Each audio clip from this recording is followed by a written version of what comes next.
All right, so it's time for a brief talk about the bonus army. I'm going to try and keep it brief. Is everybody ready? You got your notebooks, pens, good to go? Got rid of the gum? Good. All right, listen. So, what's a bonus? Well, a bonus is a little extra that you get, often for doing a good job. It's a bump in your paycheck. It's an inducement to do well. After World War One, Congress voted to give U.S. Army veterans of World War One a bonus, a little extra. Thank you for doing such a great job. It amounted to basically they're getting paid the difference between what they would have earned if they hadn't been in the Army and what they got in the Army. But it amounted to, for many of them, thousands of dollars in today's money. However, Congress voted not to give it to them right away, but to give them certificates that they could cash in 25 years later. That way, Congress could, pat themselves on the back about how great they had been to our doughboys, and yet not have to pay for it. It was going to get paid for by some later Congress. The problem, and most veterans just forgot about it. There was, yeah, I'll get this money someday. The 1920s happened, and most people had a job, so they didn't have to worry about that bonus. But between the promise of the money and getting the money, the Great Depression happened. Now, the Great Depression was bad. You've read about it, by the time Hoover left the White House, a quarter of all Americans were unemployed, and that really understates it, because, 25% of all people unemployed is huge. Huge. But what does unemployed mean? It's not as simple as you might think. The government bureau that determines who's unemployed doesn't count you. I mean, most of you don't have a job, but you're not counted. If you have one of your parents who stays at home and works, works around the house, a housewife or whatever, those people aren't counted as unemployed. They only count somebody as unemployed if they're looking for work and can't find it. By 1933, a whole lot of Americans had stopped looking for work. It was just unfindable. And those people aren't counted as unemployed. On top of that, nearly half of all Americans had their work reduced. They were working only half hours, or they were working full-time but only getting half the pay they used to. So nearly 75% of Americans were either unemployed or underemployed. And Hoover, for whatever reason, gets a lot of the blame for this. Some of it he probably deserves, and some of it is just because he's the president when it happens.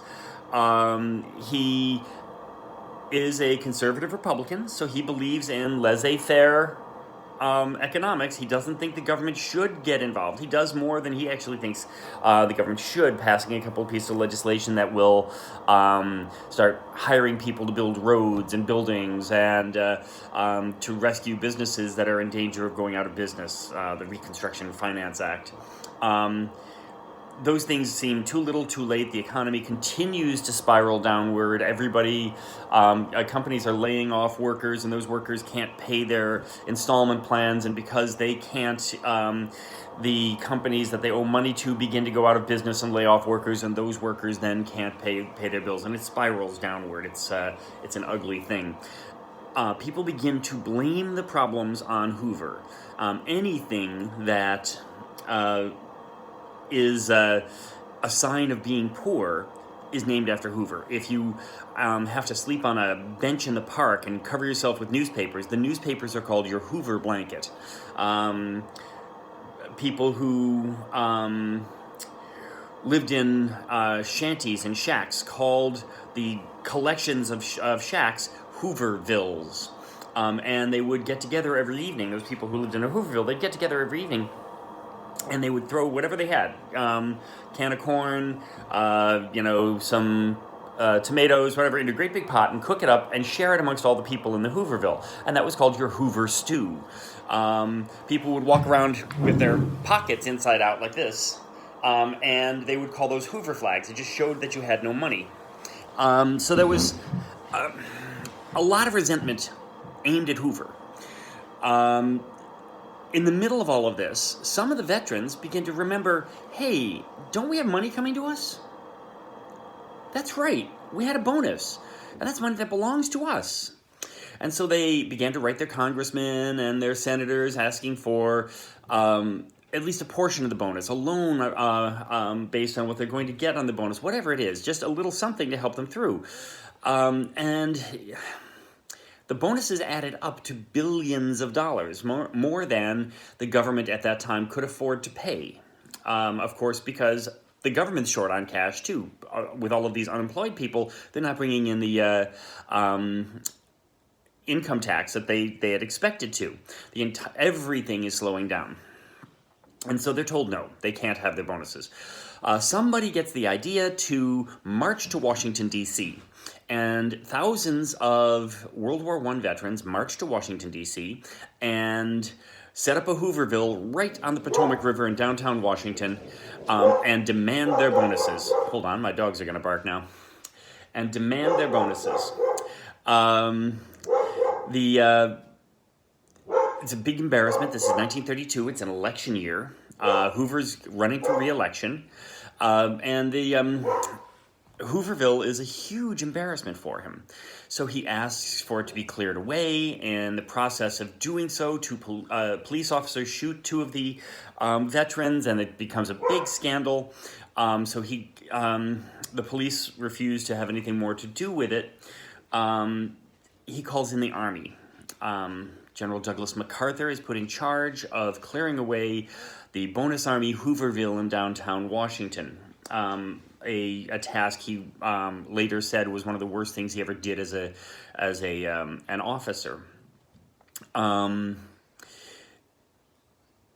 Hoover puts out that the people in the Bonus Army are being stirred up by communists, that this is a communist plot to make him look bad and to stir up revolution in the United States. He has the media, he gives that story to the media before he sends MacArthur in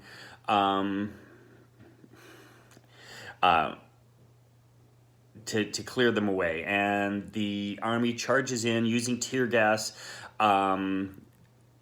One small child dies from the tear gas, unable to breathe. It's a big mess. And this would have been a bad thing had it happened in Duluth, Minnesota. But it happened in Washington, D.C., where every newspaper in the country had a reporter, where every radio station had a reporter.